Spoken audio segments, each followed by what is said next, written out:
I have truly never been more astounded by the lengths that a villain could go through to achieve such a level of chaos than I have been by reading Nemesis. This guy makes everything that the Joker, the Reverse Flash, and probably what any other villain has done combined look like child's play. It's actually baffling. This guy who looks exactly like what I'd imagine Batman and Moon Knight's love child to be is the psychotic lunatic known as Nemesis. And he's exactly that. I mean, in the first pages of his comic, he hijacks the president's plane mid-flight, he kills the pilots, and then proceeds to crash land the plane on top of thousands of people, taking down several buildings, causing as much destruction and chaos as humanly possible. That is one way to start your comic. Nemesis would have the training, the gadgets, and the fortune to become the #1 villain in the world. And when I tell you he makes Griffith look like a good guy, I'm literally not kidding you. He's somehow leagues above him if you can believe it. And after I read Nemesis' entire reading order, I was left shooketh at the guy's track record. To me, Nemesis is the most vile fictional villain I've ever read. This guy will do anything, and I mean anything, to get his way. He will murder, torture, maim, inseminate, and frame you for meeting minors, all to go according to his own insane scheme for revenge. He is so completely irredeemable that at times while reading I felt like I had to take a break and go take a shower, and I haven't felt that much darkness in me that I had to wash it away since I watched the movie Requiem for a Dream. So that's a very incredible thing to make me feel so disgusting after reading that I had to go take a shower to wash away all of the horrendous shit that I read. And making this video, I honestly would not be surprised if this video gets flagged and demonetized just for how crazy it gets, because it's just wild. He'll cross any boundary. Virtually any boundary. It's insane. So yeah, let's get into it. Initially, when reading his first series produced by Icon Comics, we are led to believe that Nemesis is also known as Matthew Anderson, heir to the Anderson fortune. The Anderson family smuggled children from the black market and were entirely awful people. Totally opposite of the Wayne family already. Soon they'd be caught red-handed, and not too long afterward, bored under the care of his uncle who now inherited a billion-dollar electronics company, Anderson ran away and traveled the globe to learn the ways of crime. By the age of 12, he was a gang lord. By 15, Asia's largest drug exporter. And at the age of 23, he felt he was ready to start his mother's dying wish. And that would be destroying the clever police officer. At this point in Nemesis' career, he is an expert in all things villainy, always seeming to know what's going to happen next and keeps a step ahead of everyone. Almost like he's similar to another pointy-eared hero we all know. Starting out his villainous career, he'd set out to destroy the lives of several police chiefs as practice before killing the now appointed police chief in Washington, Chief Morrow, the man who condemned his entire family to death. So when this story really begins, it's after a time in Tokyo where Nemesis is committing various acts of terrorism culminating in the murder of its police chief, by having a bullet train run the chief over and explode the tunnel so that it'd fall over thousands of people, causing mass destruction. Yeah, I wasn't kidding, this is how the book starts. After this, Nemesis then turns his attention over to Washington, D.C. and its famed chief of police, Blake Morrow, sending Chief Morrow a calling card stating, "Blake Morrow, March 12th, at midnight. Flatline still counts." Morrow immediately gives out the order to put his family into protective custody, simultaneously planning ahead for what's to come from Nemesis, because Morrow knows the kind of reputation Nemesis holds. After this, his first act is the hijacking of Air Force One, which he crashes into the city, killing thousands, as I mentioned earlier in the video. Via a hijacked television signal, Nemesis openly declares his intentions toward Washington and reveals he has the president. Following this, he poisons those within the Pentagon and reveals the veritable treasure trove of secrets contained within on the internet, on top of stealing all of the nuclear codes in the process. Striking back at Nemesis, Chief Blake sets up a trap involving a child and her heart transplant. Because Nemesis, the psychotic maniac he is, he just can't help himself but ruin the lives of children when given the chance. So after Nemesis steals the heart for the child's surgery, he goes on a killing spree, making the police force look like grade A fools with a capital F. However, in the process of escaping the police, Nemesis is captured by Blake Morrow, revealing the heart along with the surgery was just a ploy to get Nemesis out in the open. Nemesis was just carrying a pig heart the entire time, to which Nemesis mockingly tells the chief he planned to head for this. Days go by and everyone feels astoundingly safe now that Nemesis is locked up, so much so that Morrow gives the order to have his family come back home. But this doesn't last, because Nemesis doesn't even spend no longer than 15 minutes in prison before enacting the next step of his master plan, hiring people who work within the prison. They release Nemesis, who ends up killing 97 guards and releasing 2,000 inmates into the city. On top of this, Chief Blake discovers that his son and daughter are missing following this, captured by, you guessed it, Nemesis. And in exchange for their lives, Nemesis demands the chief to reveal 3 secrets, to which Morrow reluctantly tells Nemesis for the preservation of his children. Firstly, his wife Peggy had an affair with his former partner. Secondly, his son is homosexual. Thirdly, his daughter got pregnant and had an abortion. These 3 things reveal that Blake is a driven career man and place greater emphasis on that side of his life, neglecting his family. Satisfied, Nemesis releases Blake's children unharmed. However, Blake's daughter is now pregnant by her brother via fertilization of her eggs. And as an added torture to Morrow, Nemesis ensures that if she has an abortion, she would be unable to bear children ever again. At this very moment reading this comic book, I was so viscerally appalled at the magnitude of evil Nemesis was willing to achieve that in truth, I wanted nothing more than to see this dude get murked. Because not only does he commit the most obscene thing imaginable to Blake's children, who are completely innocent and have absolutely nothing to do with this rivalry, but Nemesis also goes out of his way to do the most obscene thing imaginable to them just to fuck with Blake some more. This, you can imagine, creates a rift between Blake and his family indefinitely, and to add the cherry on top, Nemesis also releases to the public what happened to his kids. Now, through an undercover cop implanted in the low levels of Nemesis's organization, Blake leads a raid at the home of Matthew Anderson, who it is hinted was masquerading as his uncle the entire time. However, the mansion is rigged to explode, killing most of the SWAT team. After this, Blake is captured, and Nemesis reveals his best friend of 10 years has been working with Nemesis the entire time, while also dropping the bombshell that he is not Matthew Anderson at all. That's right. The whole vengeance for his parents and destroyed childhood was nothing but a ruse. His whole backstory and motivation was nothing but a character he adopted to better destroy Chief Blake. Nemesis plans years in advance, planting moles and agents throughout the lives and organizations of his targeted police chiefs, confessing to Blake that he's nothing more than an extremely rich man who's just utterly bored and can only seek pleasure from ruining other people's lives. After killing his best friend brutally, Nemesis unveils his grand finale. They are in the Oval Office, and Blake's wife along with the president are both rigged with explosives. And it's here where Nemesis gives Blake a choice: kill his wife or the president. Blake is torn between the two, but the president makes the choice for him. And this part was hella funny to me, because when the president starts to approach Nemesis saying that he'll kill him, Nemesis in utter confusion is like, sir, I'm not entirely sure where this is going. Are you like an expert in kung fu or something I don't know about? Standing as close as possible to Nemesis, the president tells Blake to detonate his explosive, leading Blake and Nemesis to fight on the lawn on the outside of the White House. Blake manages to dog on Nemesis during the fight, while Nemesis pretty much cries to himself, making excuses like if the president hadn't blown up in his face, he'd be winning this fight right now. To which the fight comes to a close with the two shooting each other at the exact same time, seemingly killing each other. However, the chief survives his injuries, while Nemesis,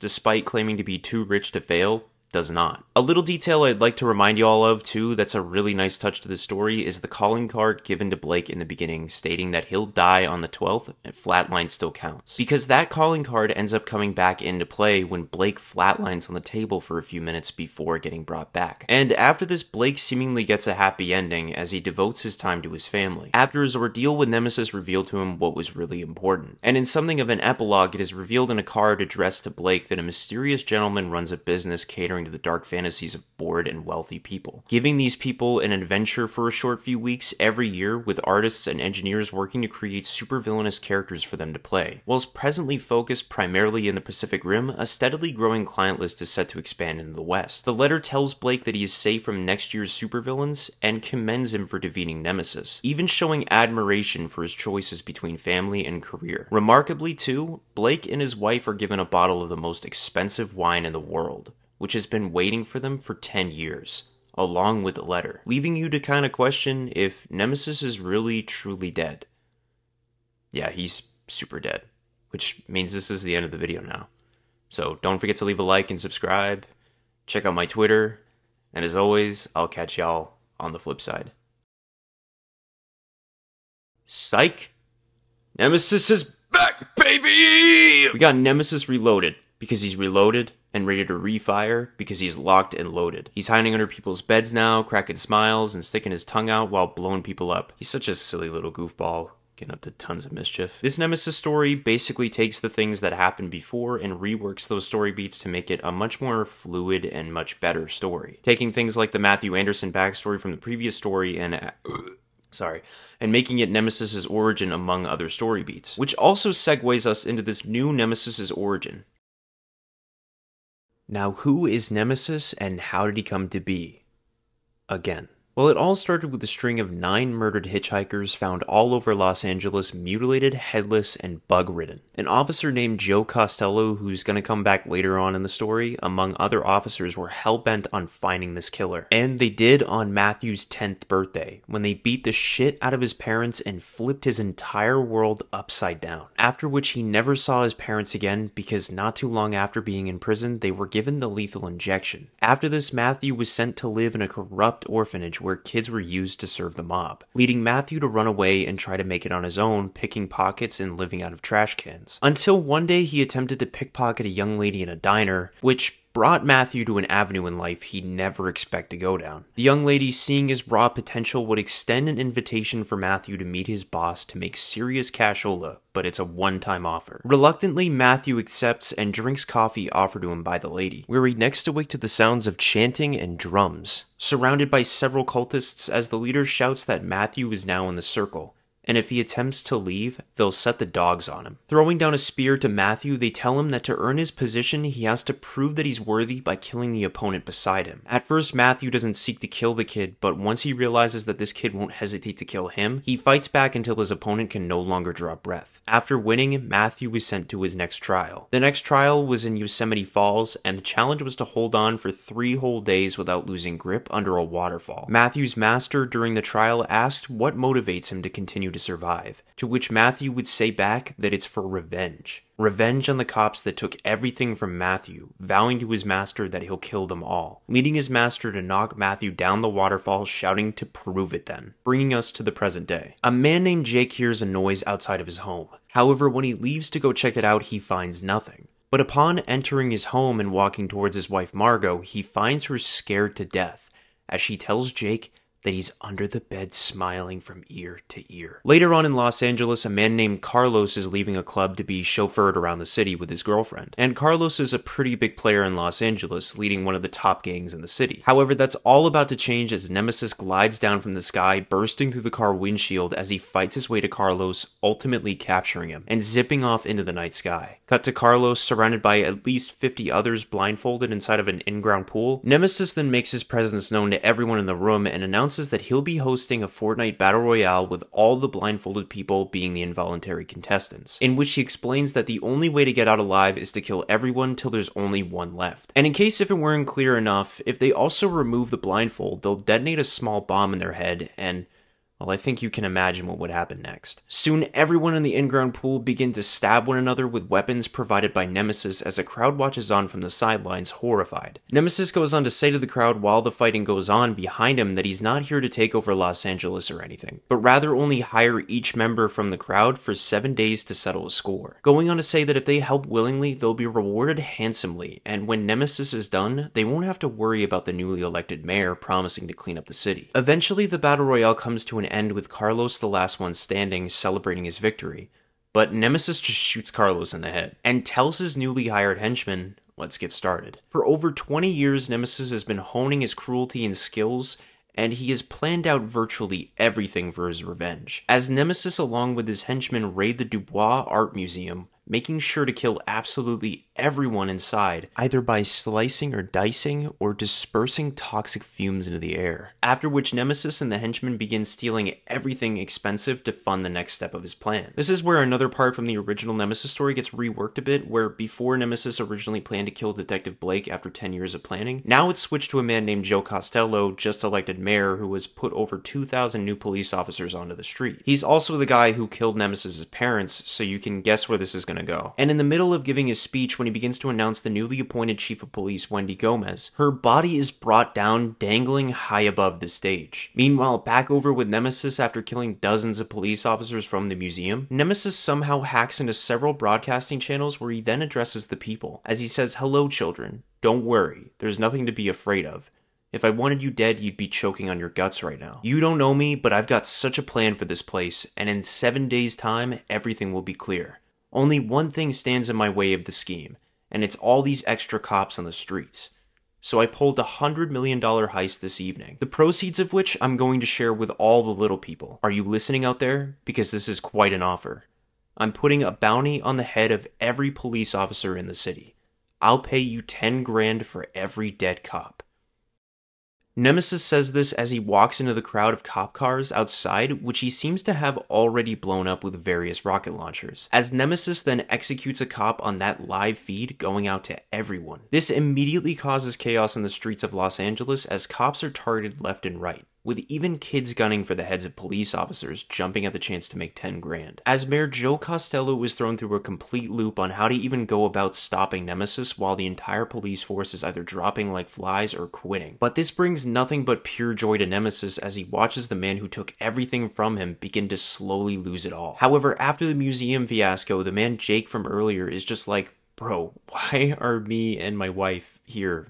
We aren't criminals. To which Nemesis just shushes Jake and says that they're both a part of the plan and not to worry. Now, cutting through a few minor story beats, Nemesis essentially brings the city to its knees after kidnapping the newly appointed police chief, Reggie, by bursting through his helicopter window and nabbing him. A day goes by, and randomly the next night a distress call goes out over by the waters, so a police unit goes by to check it out, where they find the new police chief, Reggie, handcuffed to the boat, not knowing that it's clearly a trap. As Nemesis sneaks onto their boat, tranquilizing most of the cops except for one. The last cop pulls out his gun aiming at Nemesis, but Nemesis, calm and collected, tells the cop named Eddie to compose himself and aim the gun right between his shoulder blades, allowing Eddie to get used to the rhythm of the water. Eddie asks why he wants to do this, to which Nemesis tells him that he wants him to see just how fast he really is. Eddie fires the gun, but at the moment of firing, a baton is sent towards his face, breaking his nose, and Nemesis comes out completely fine. Kinda reminds me of that Sean Strickland fight with Sneeko. That shit was so unfair. Nemesis then handcuffs each of the officers to the inside of the boat and then manages to make the boat start to slowly sink, where Nemesis explains to officers Reggie and Eddie that they were both responsible for the death of his parents, and that they will both die a slow and agonizing death for it. As the boat sinks ever so slowly, Nemesis hitches a ride with his henchmen and on to the next step of his master plan, by making a suicide bomber crash a plane directly into the National Guard. It's here where we see just how inhumane Nemesis truly is from how he explains how to create a suicide bomber, by exclaiming that it all starts with a little sexual blackmail. See, Nemesis hired one of his underage goons to seduce an airline pilot, after which Nemesis used the footage of the pair to blackmail the pilot to do his bidding, or else the footage would get leaked and her entire life would end up ruined. Thus, Nemesis commanded her to kill one person after the other,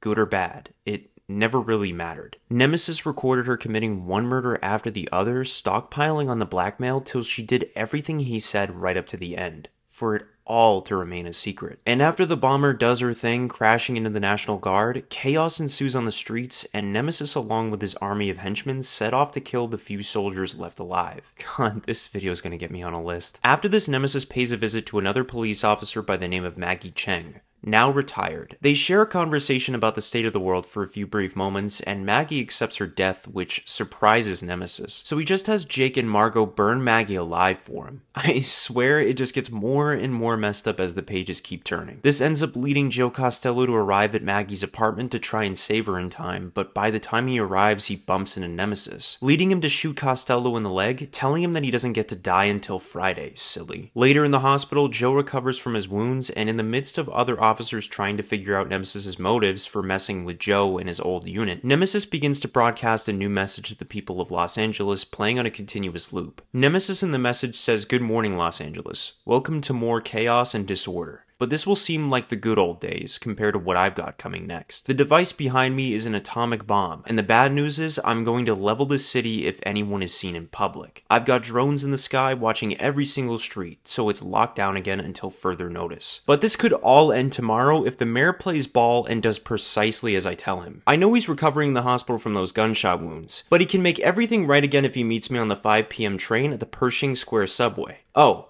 and make sure you're on your own, Joe. One wrong move, and I press this red button here. As the message ends, Joe sits up and is prepared to meet Nemesis and follow through on his demands. The others in the room say that Nemesis will kill him for sure, and Joe understands that, but he has a feeling that if he at least gives himself up, all of this will at least stop and no one else will get hurt. So that afternoon, with the entire city staying indoors per Nemesis's orders, Joe heads off to catch that 5 p.m. train Nemesis wants him on. Joe arrives at the station and gets on the train and he heads off. Joe's whole journey here is being live streamed to the world by Nemesis. The entire city, including Joe's wife, Natalie, are all watching the stream on their TV and other devices. And as the train is on the tracks moving, it eventually approaches a tunnel. Once it hits the tunnel, the train goes dark. When the train comes out to the other side of the tunnel, Joe is no longer in it. Everyone watching from home has no idea what happened to Joe. And this all comes to a head as Nemesis has Joe tied to the nuclear bomb in his lair. He tells Joe, "Hello, Mr. Mayor. This is the bomb I was telling you about. Are you ready to answer some difficult questions? Because the entire city is depending on you right now." As Costello was rigged to the nuclear bomb and a lie detector, Nemesis tells him that the lie detector is very sophisticated. So he better not lie, because if he lies, the bomb will blow. On top of this, the whole interrogation is being broadcast to everyone in Los Angeles. So Nemesis's first question is, are you the former detective and heroic district attorney known as the Honest Joe Costello? Joe answers yes, so Nemesis asks, and are you the current mayor of Los Angeles? Joe says he is, and so far these are all pretty surprisingly easy questions. Nemesis then tries to throw Joe off, so he asks how big Joe's you-know-what is, to which Joe gives an incredibly accurate measurement that I'm not at liberty to say, so I'm sorry. And across all of these questions, Joe is being astoundingly truthful, leading Nemesis to finally ask the real question that he wants an answer to. Nemesis says, "I want you to tell me everything concerning the arrests of Chuck and Katie Anderson for the murder of those 9 hitchhikers all those years ago." He wants to finally hear the truth about his parents. Being forced to tell the truth, Joe explains that him and his fellow officers, the ones that Nemesis has murdered this entire week, all came through the academy together, and they vowed to shake things up to clean up the city. So they solved all of these crimes, big and small, one by one together. But there was one case they couldn't crack. Who was murdering all of these hitchhikers? Joe says, "We'd been after a couple of drug dealers for a while. A husband and a wife, and we couldn't pin anything on them. They were making a killing and driving us nuts, because we've taken down everyone else in that area." Joe can't remember who had the idea, but they decided to kill 2 birds with 1 stone and frame his parents for the murders of the hitchhikers, giving themselves a perfect record and continuing to rise through the ranks of the department. They faked the evidence for Chuck and Katie Anderson and sent them both to prison for a crime they never committed. Nemesis then says, "But you didn't just send them to prison, did you? You knew they faced death by lethal injection, leaving their little boy behind in the care system." Saying to Joe, "Do you know who that boy grew up to be?" Joe realizes that Nemesis was that boy. As Nemesis continues by saying that you always had to be the best, didn't you? You always had to win no matter what the cost to anyone else. Your family must feel sick about your behavior. Nemesis then turns off the nuclear bomb, and as the video feed cuts off, Nemesis reveals his parents' coffin with his dead parents inside, brought up and presented to Joe. The next day, 2 of the henchmen Nemesis hired from the very beginning, Jake and Margot, are driving Nemesis to the airport, where they ask him what Nemesis ended up doing with Joe Costello. Nemesis explains he buried Joe Costello in the coffin with his parents and put him under the floor of City Hall, where no one will ever hear him, adding that Joe always said he would be at City Hall for a long time. He just didn't know how right he truly was. After finally achieving his revenge he had set out to claim for over 20 years, Nemesis would finally leave Los Angeles feeling somewhat content. And as Jake alongside Margot arrive at the airport, Nemesis begins to head inside his private plane. When Margot comments that everything Nemesis set out to do has tied up perfectly. Every single loose end is in a little bow now. Well, all except for one little thing. Who really killed all of those hitchhikers 20 years ago? Who stood back and let Nemesis's parents take the blame for their crime? It turns out that Jake and Margot were responsible the entire time. And Nemesis tells them, "Did you really think you were going to get away with this, Jake? I know what you and Margot used to get up to." Nemesis gives them both a gun and tells them, "Alright, so here's what we're gonna do.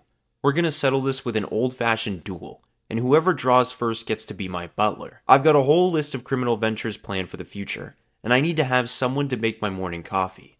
What do you say? Does that sound like a fair way of settling this?" Without even a second thought, Margot shoots Jake in the head and explains that it was either him or her, and she chose herself. Nemesis is more than delighted with her decision, the psychopath that he is, and says that he thinks the two of them will get along just fine. Ending the story. That was the story of Nemesis, the complete shebang.